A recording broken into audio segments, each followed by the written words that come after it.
Good evening, welcome to prime time debate. ఒక big breaking news మనం చూస్తున్నాం. తెలంగాణ రాజకీయాల్లో బీఆర్ఎస్ పార్టీ ఎమ్మెల్సీ కవితను ఈడీ అధికారులు అరెస్టు చేయడం జరిగింది. ఎప్పటి నుంచో జరుగుతున్నటువంటి చర్చ ఇది. గత అసెంబ్లీ ఎన్నికలకు ముందు కూడా కవితను అరెస్టు చేసేటువంటి అవకాశం ఉందంటూ ప్రచారం జరిగింది. అయితే వివిధ కారణాలతో అప్పుడు అరెస్టు చేయడం జరగలేదు. అయితే ఈ మధ్యనే సాక్షిగా ఉన్నటువంటి కవిత పేరును నిందితురాలుగా చేరుస్తూ నిర్ణయం తీసుకోవడం, అలాగే కొద్ది రోజుల్లోనే ఈడీ అలాగే ఐటీ అధికారులు కలిసి సంయుక్తంగా సోదాలు చేసిన తర్వాత అరెస్టు చేయడం కూడా జరిగింది. బహుశా మరి కాసేపట్లో ఢిల్లీ తరలించే అవకాశం కూడా ఉంది. అయితే ట్రాన్సిట్ అరెస్ట్ వారెంట్ లేకుండా ఎలా ఢిల్లీ తీసుకెళ్తారంటూ మరొకవైపు కేటీఆర్ ప్రశ్నిస్తూ ఉన్నారు. ఈ అరెస్టు ప్రభావం రాబోయే ఎన్నికల్లో ఇక్కడ ఏమైనా ఉంటుందా? ఒకవేళ ఉంటే ఎవరికి ప్లస్ అవుతుంది, ఎవరికి మైనస్ అవుతుంది? తదితర పరిణామాలు ఏ విధంగా ఉండేటువంటి అవకాశం ఉంది? ఒకవేళ సింపతి ఏమైనా బీఆర్ఎస్ పొందేటువంటి ప్రయత్నం చేస్తుందా? ఈ అంశాల మీద చర్చించే ప్రయత్నం చేద్దాం. నాతో పాటు అందుబాటులో ఉన్నారు ఉప్పల లక్ష్మణ్ గారు, రాజకీయ విశ్లేషకులు, అలాగే ప్రసాద్ పేకేటి గారు, మరొక రాజకీయ విశ్లేషకులు, అలాగే రాజేష్ గారు నాకు అందుబాటులో ఉన్నారు, మరొక విశ్లేషకులు. ముందుగా రాజేష్ గారు నమస్తే. తెలంగాణ రాజకీయాలకు సంబంధించినంత వరకు ఒక పెద్ద సంచలనమనే చెప్పాలి. ఎప్పటి నుంచో చర్చల్లో ఉన్నటువంటిది, ఇవాళ రేపు అనుకున్నటువంటి ఇది కాస్త ఈరోజు జరిగింది. పరిణామాలు ఎలా ఉంటాయని మీరు అనుకుంటున్నారు? బీఆర్ఎస్ పార్టీ ఇప్పటికే హడావిడి చేస్తోంది, డెఫినెట్గా చేస్తారు కూడా సహజంగానే.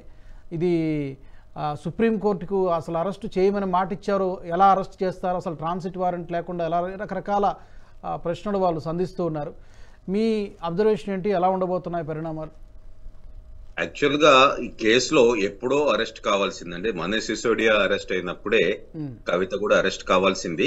కాకపోతే తను ఇంకొక కేసు తోటి ఇంప్లీడ్ అయ్యి వేరే వాళ్ళ కేసు తోటి ఇంప్లీడ్ అయ్యి ఆ కేసు తేలేంత వరకు ఈడీకి యాక్షన్ తీసుకోకుండా ఉండాలని సుప్రీంకోర్టు నుంచి ఆర్డర్ తెచ్చుకున్నారు. కాబట్టి ఇందాక మీరు అన్నట్టు అసెంబ్లీ ఎలక్షన్ల ముందే 26, 25 తారీఖు నవంబర్ ఆ టైంలోనే అరెస్ట్ కావాల్సింది.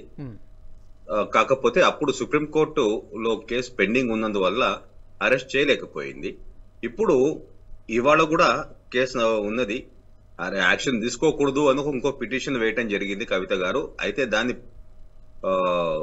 ఒక వాయిదా వేయటం మూలంగా ఈడీకి ఛాన్స్ దొరికింది. మళ్ళీ డిలే చేస్తే అందులో ఏమన్నా జడ్జిమెంట్ ఏదన్నా అడ్వర్స్ గా వస్తుందేమో అనే ఆలోచనతోటి ఇవాళ రైడ్ చేయటం జరిగింది. తర్వాత వాళ్ళకి ఇంకో కొన్ని ఎక్స్ట్రా ఆధారాలు కూడా ఏమైనా దొరికినాయేమో, కాబట్టి వాళ్ళు ఈ రోజు ఇమ్మీడియట్ గా అరెస్ట్ చేయడం జరిగింది.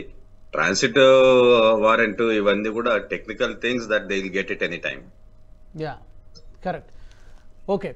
అయితే గత ఎన్నికలకు ముందు ఎస్పెషల్లీ కాంగ్రెస్ పార్టీ మరికొంతమంది ఈ అరెస్టు చేయకపోవడాన్ని తప్పుపడుతూ, దీన్ని సాకుగా చూపిస్తూ బీఆర్ఎస్ బీజేపీ కుమ్మక్కయ్యాయి అనడానికి ఇది ఒక నిదర్శనం అంటూ ఎలక్షన్లో వాడుకున్నారు. మేబీ అది కొంతవరకు కాంగ్రెస్ పార్టీకి లాభం చేకూర్చిందేమో అనుకోవచ్చు, చేకూర్చిందని చెప్పవచ్చు.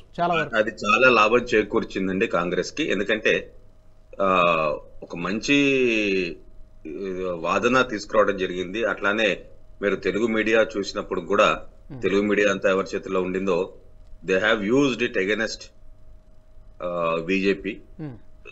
ఆ టైంలో కాంగ్రెస్ ప్రచారం కానివ్వండి, అపోజిషన్ పార్టీస్ ప్రచారం కానివ్వండి, ఇవంతా కూడా బీజేపీ బీఆర్ఎస్ ఒకటే, అందుకనే కవితను అరెస్ట్ చేయడం లేదు అన్న ప్రచారం చేయడం జరిగింది. కాకపోతే లీగల్ గా అప్పుడు ఉన్న పరిస్థితి అరెస్ట్ చేయకపోవడానికి ఒక మేజర్ కారణం.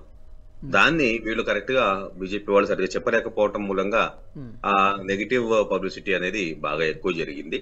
అప్పుడున్న తెలుగు మీడియా కూడా ఈ అరెస్ట్ చేయకపోవడానికి కారణం వీళ్ళిద్దరు ఒకటి కాబట్టి అనే ఒక వాదన తీసుకురావడం జరిగింది.